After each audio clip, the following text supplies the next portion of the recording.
the sidelines of Busworld India 26 Conclave, we touch upon a very important player, ACNR. So thank you so much for sparing the time. Good to catch you up in physical format again. Tell us how the broad sentiment is. We know that the bus industry is riding a momentum, and the industry feels that this momentum should continue for some time. But how is the broad sentiment when you look at the macro factors and the micro factors? The bus industry, for at least for next 1 decade, I don't see any downfall. It is going to sustain that momentum. Sustain this momentum, because we have still very low penetration of buses. Yeah, somebody said 2 per 1,000 people. Yes. So if we say even the world average 8, at least 4 times we have to grow. Right. And 4 times growth means more manufacturing, more manufacturing. Yeah. Scale has to come, and it cannot happen overnight. It's going to be sustained. It is going to take some time. So sure. At least 1 decade, I see there is right. There should not be any reason Right. to not to happen. Right. Something that has recently happened, which has taken the attention of the entire industry, a long pending demand, the mandate of air conditioning systems on the truck side, N3 category onwards, the 3.5 ton plus category. Tell us about how this has had an impact on your business for the short term as well as when it comes to your long term plans. How positive an impact has that been? So truck driver cabin air conditioning has been pending since long. Yes. And, at least drivers working for 16 hours, 18 hours a day, at least this much dignity they should be given. Absolutely. Absolutely. That was it was a long-standing ask. And it is required, because the transit time were so long. Drivers, they were not able to drive during daytime. Sure. They used to park the vehicle on site and then rest. So only night time they used to drive. So now with this, when the average trucking was 200 kilometers a day, now it has crossed 300. Yes. So there is definitely a lot of saving because of that. Right. And that impact of this truck driver cabin air conditioning definitely come in bus also. Yes. Because we can't differentiate a bus driver and a truck driver. So they are also doing the same job. Yes. And one thing happened that earlier we used to have that driver partition. So now government has removed that driver partition. Right. So driver is getting air conditioned travel. He is also comfortable. And because of that, our sale in bus and truck, both segment, naturally has gone. So what is the ballpark exponential growth that you've seen? Is it like a 3x, 4x over pre-mandate, or how do you sort of quantify that growth? It's not 3-4x. Truck cabin earlier, 3 years ago also they were talking about this. Yes. So at that time somehow they managed with just a blower. Yeah. But somehow the cabin was made that time. Yes. For air conditioning. So now only thing is some components has to be added. Right. And as of now, what is happening is with air conditioning, still it is not. It is being done as a compliance. Okay. It is still has to evolve. Okay. Because if we are using car AC components in a commercial vehicle, it is not going to work. Yeah, you need heavy duty aggregates. We need heavy duty. Yeah. But again, the moment we talk about heavy duty, the cost goes up. Right. So initially, everybody, all the manufacturers, they are only thinking about meeting the compliance. Okay. So somehow we made that, but now we need to go to the step further. Good thing what will happen is, after 6 months, 1 year, once the driver tastes that, then they'll start demanding higher, better variants. Better variant. Like, you can't say that, okay, AC life is 6 months or 1 year. Then it will start with component replacement and a lot of repair, all those gas leakage, etc., etc. Those things start coming, then people will start working on Better commercial vehicle air conditioner. Got it. So it's not a born commercial vehicle air conditioning that they're using. Okay. As of now, it is. Okay. But it will happen. Right. It is the first step. Like blower was first step, and second was this air conditioner. Now it will be the upgrade of the units. Yes. Right. On the bus side, we are seeing demand for luxury coaches. We are seeing demand for a greater appetite for electric variants of buses.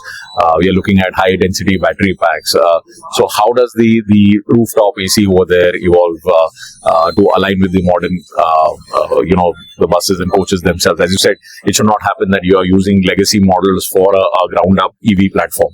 How do you justify AC unit quality or architecture for a ground up new platform?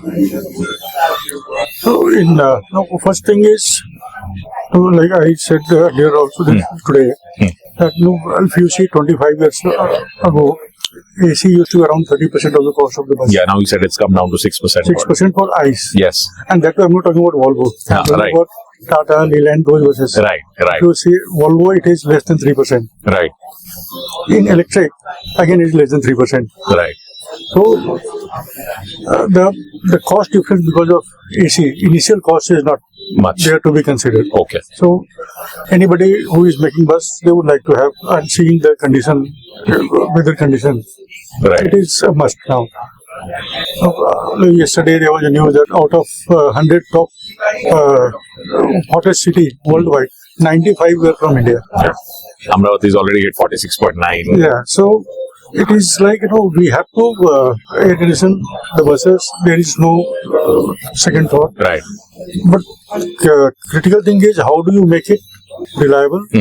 How do you ensure that this air conditioner perform throughout the life cycle of the bus? At the same time, energy efficient, because it should not compromise the range of. Yeah, obviously. So, efficiency is going to be a key player Big in this. thing that you're working on already. I'm so right. There are a lot of development, testing, validation. Right, and how are you taking your tier 2 suppliers together? I met somebody who is your coil supplier, for example. How are you taking these tier suppliers towards the higher efficiency levels? What are the directions you've given to them? What are the mandates as a tier 1 you've given to them? First of all, so far we were targeting on reliability. Then from reliability we moved to a long life. Now we are going to the next step. Next step, making it energy efficient. Okay. So there is a constant evolution that is happening. So we are benchmarking, what is current energy consumption. Right. And what are the industry standard, and in component selection we work with them very closely that how to select most efficient combination of aggregates. Right. From your OE order book, what is your assessment in terms of the uptick of type of bus variant? So, for example, the school bus market has been relatively stable FY26. There was a strong recovery cited for the staff bus segment, and then there is a growing demand for luxury coaches. So, how do you look at the uptick in different sub-segments, and where do you feel your next big traction will come from? What is the sub-segment of the buses that you are most excited about? See, intercity buses are, as of now, everybody is talking about intercity buses. Yes. More focus is on coaches. Right. But what I feel is the school bus and staff bus transportation. These two also should get a priority. They should get priority. Right. And actually, this is what is going to reduce the congestion in the city. Right. Because the volumes are more over there. More people get attracted to a bus. You reduce the private vehicles on the road, so automatically there's an impact. Most of the why people are traveling, intercity travel is not that much compared to school and stuff, because students are going every day to school, and intercity is like once a month, once 3 months. Sure. So priority should be on school. Mass mobility option. Mass mobility, city bus. How do we, sometimes I see buses empty. Yes. That is not a good sign at all. Not a good sign. Right. Now, because of this GCC concept, it is based on kilometers. So whether passenger is there or not, they are running the buses. Yeah. How do we how do we collect data and ensure that it is after all our money. Yes, taxpayer money, yes. Absolutely. So The asset has to be swiped properly. yeah, so how do we these city buses? We use same infrastructure for school staff. How do we do timing of these buses, route selection? Yes. This is the area where a lot of survey and research needs to be done Right. to get maximum of whatever investment. Right. One is being done on capital. final question on the data mining side. What kind of, and this is of course against the backdrop of telematics, being closely integrated in commercial vehicles today, whether it's bus or truck. How are you leveraging data to your advantage to add to the efficiencies of these air conditioning units? Things like auto setting towards ambient temperature, ensuring that the temperatures are aligned in a manner that the efficiency is at the highest level, aligning with the different power modes that the vehicles are coming with. Now you have vehicles with eco mode, sports mode. So all of those things coming in, laden, unladen. How does the unit adapt to these kind of duty cycles? It is very common in commercial vehicles. It is very common. Yes. And, especially in electric, what happens, whether the bus is moving or it is standing on a red light, AC is working all the time. Yes. So energy consumption is a major, Constant over there, major concern it is. Right. So we can, in traffic, the slower it is moving, more energy is being consumed. So the product design has to be, wherever there is a requirement, if the ambient is 45, 48, we have no control. We will have to work at full efficiency. Yes.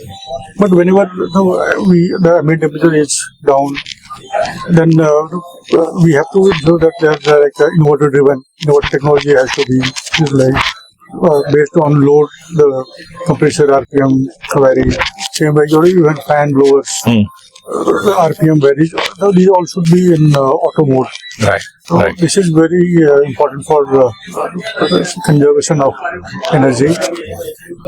And same way, night time when it is running buses, we should have some capacity regulation there also. Okay. It should not be just on off. There has to be gradual up or gradual coming down RPM, engine compressor load and fan motors load. So these are some design factors which are integrated in all these registers. Sure. It's being done. Final question: what is your roadmap for this financial year and maybe the future, foreseeable future? What are the kind of things that you are pursuing, and what milestones do you expect to hit? Whether it's a production number, whether it's more capex infusion, whether it's plant expansion to meet the new demand. Like this morning, the previous said 4 times it should be. Yes, the production. So you have to be ready for that. We have to be in line with that. Right.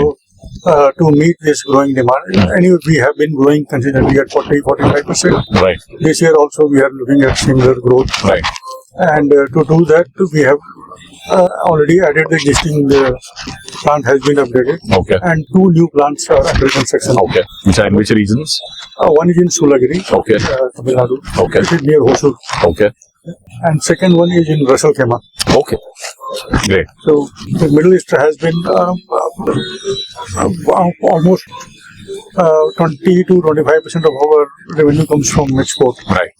Then a natural question that I'm tempted to ask: does this West Asia conflict have near-term repercussions for you? How are you navigating this environment? It has. We have logistic challenges. Okay. More than demand, it is demand is there. Right. People want. Right. The supply chain is broken. Supply chain is affecting us. Right. So like a lot of shipments have been stuck at port. So, but I think those are temporary challenges because the demand is there. Only thing is the moment it opens up, those all whatever backlog has to be. Right, and does that then squeeze? It is squeezing your operating margin right now. Are there cost escalations for production? No. Luckily, what has happened? Our numbers have not been affected because the domestic market growth is there. Anyway, that's a cushion.